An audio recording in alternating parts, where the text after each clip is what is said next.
We then cut to Shirley's house and the whole family's there, but right off the back there's a bunch of tension and awkwardness, mainly coming from Shirley's two daughters, Tammy and Kimberly. Tammy is the more hostile but still humble one, while Kimberly is the straight up mean, cutthroat one. Their husbands is Harold and Calvin, Harold being married to Tammy and Calvin being married to Kimberly. They're outside having a conversation with their brother-in-law Byron, asking him relationship advice.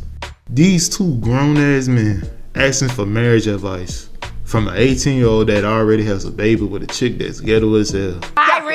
Listen, hey, I can't believe I'm taking advice from an 18-year-old. I know, right? But this is also a good scene too. It establishes more of the family and what their internal conflicts are. Byron is a teen dad who's trying to correct past mistakes by being more responsible and a good father to his son. Calvin is a hard-working family man who's trying to be level-headed and figure out what the situation is in his marriage with Kimberly. Harold also has the same problem with his marriage, but his problem is so obvious and they even tell it to him. He doesn't have any backbone. Always letting people talk and push over him, and that's why Tammy always talks down to him, because he just doesn't take a stand for himself. It's so bad that even his kids don't respect him. Hell, you better get your job. Hey, Chase, stop that now. You see grown folks talking now. Punk ass. What the hell? Bitch! After a while talking about their marriage and baby mama drama, Byron's actual baby mama pulls up to the family gathering. Who are you calling a trick? Byron, you told her about my IQ test scores? I don't know why, but this line is funny as hell to me. Like, damn, this bitch knows she's slow. Like, what the fuck? I ain't gonna lie, I'm gonna give Tiana Taylor her props, man. All she doing is playing a ratchet, but she playing it well, because she most deaf, annoying, but at the same time funny. It works. But after a while of bickering, Byron's baby mama decides to expose him in front of the whole family. Speaking of jail, I hear you back on the streets, Byron. What? Selling dope. You know what I'm talking about. You damn snitch. It was at this moment that he knew. He fucked up. What is love? You ain't have to put all the business out there, like, damn. But then again, that's how it be, low-key. You could be out there doing the right thing for yourself, and it's just a hater out there saying something else on your name to bring you down, like, bruh. But hey, if you know, you yourself know what you doing is good for you and the others, then that's all that matters. If you a real nigga, and I'm talking to all, not just niggas, and you out here handling your business, man, drop a like. Not for me, but for yourself.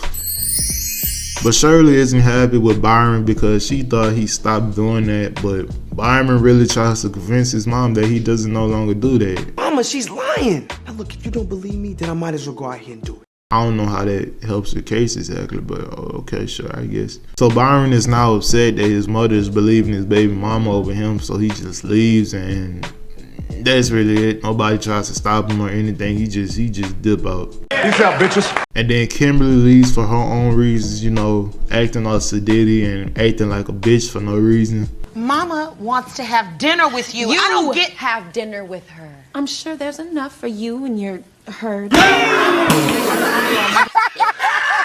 ass.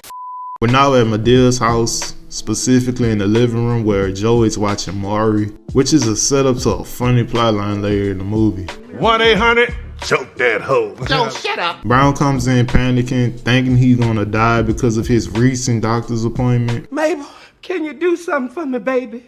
Yes. Do one thing for me. Yes. Can you just hold me one more time?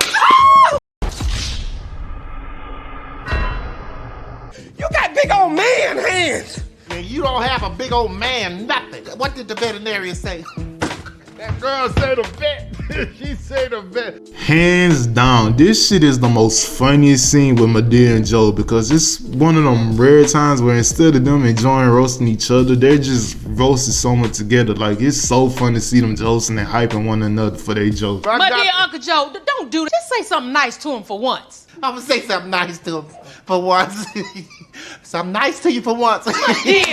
That's all right, Brown. That's all right, Brown. You gonna be fine. All dogs go to hell, bud. Stop playing with me, bitch. So I know they have room for silverbacks. Uncle Joe. After the Jolson scene, Bam shows up to ask Madea for help with Shirley and her kids. You know how dysfunctional a family gotta be for where you gotta get an old ass elder to put these grown ass people in check? Tell me. Shut up, I'm talking. Crazy, bro.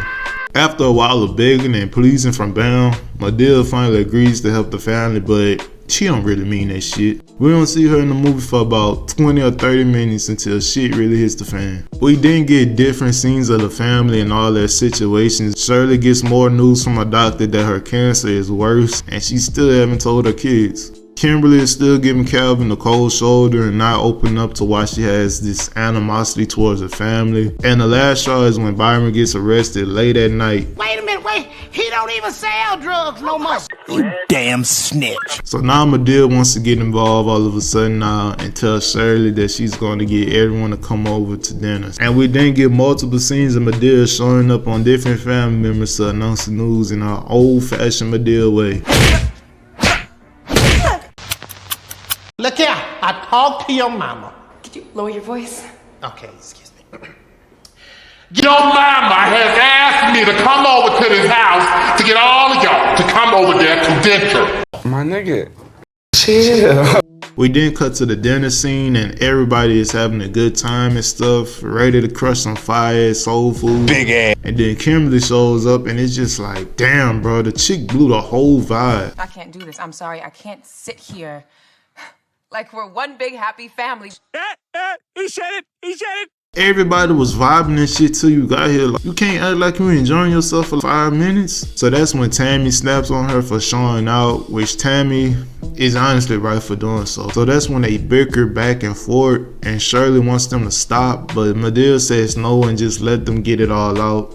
And Tammy lets it all out. I'm not the one who got pregnant at 13 and had mama to raise my child. Gotcha, bitch. Oh no, she didn't. Everyone is just shocked and at the same time awkward of what just happened, especially Byron. And he keeps asking what happened to the child Kimberly had. And then Tammy lets it out again. You should look in the mirror. This bitch.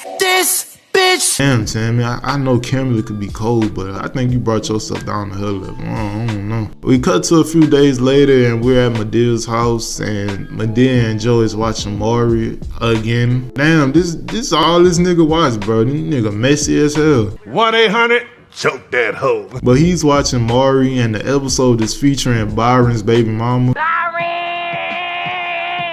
But they show gets interrupted by Brown and Cora, who's mad at Madea.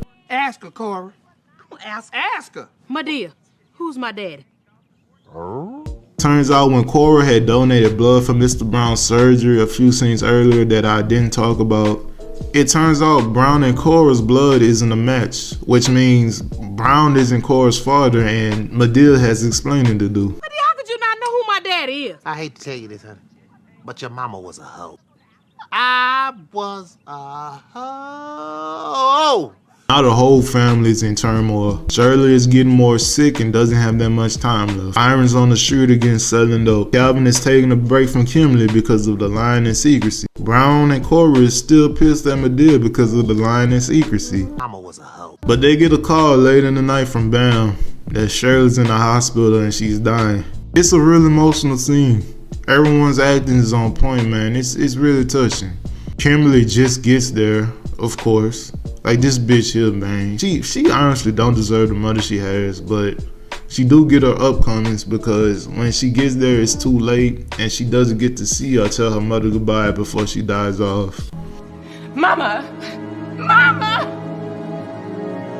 I really miss my nigga. We didn't get this long funeral scene. Of course, it's not a Tyler Perry movie unless somebody in the audience goes to church. Honestly, if you just want to go to church, just put on the Tyler Perry movie and I swear it'll turn out to be the same experience. What I really like about the scene is that the singer that sings the song was the actress who played Shirley in the original play. Like, it's really a nice little touch. After the sad funeral scene, it looks like the family still hasn't learned from this changing experience. So Madea steps in to do her final 5-minute lecture like she always does at the end of a Madea movie. But it's really good and still kind of funny. It's a good job what Madea does for the family. Even Cora compliments her saying she did good but calls her out on not doing the same for her. basically calling her a bad mother for not knowing who her real daddy is. And of course, Madea snaps back and asks him what the hell she's supposed to do. And so there's only one obvious solution to prove it. Brown is a low-down dirt.